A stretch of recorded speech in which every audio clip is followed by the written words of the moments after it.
इसमने पासाना कायदा अंतर्गत जेल हवाले करती सारोली पुलिस कमिश्नर अनुपम सिंह गहलोत, खास पुलिस कमिश्नर सेक्टर 1, नायब पुलिस कमिश्नर झोन 1, मददनीश पुलिस कमिश्नर बी डिविजन नाओए प्रोहिबिशनનો ગુનો કરવાની ટેવવાળા ઇસમોને ગુનો કરતા અટકાય, ગુનાઓ પર અંકુશ રહે તે માટે પ્રોહિબિશનના ગુનામાં પકડાયેલ ઇસમો વિરુદ્ધ પાસા દરખાસ્ત કરવા સૂચના કરી હોય, જે સૂચના અને માર્ગદર્શનને આધારે police inspector SR Vekariya, surveillance સ્ટાફના પોલીસ સબ ઇન્સ્પેક્ટર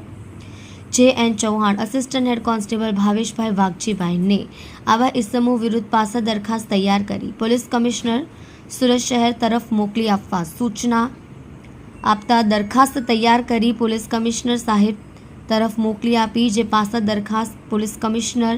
મંજૂર કરી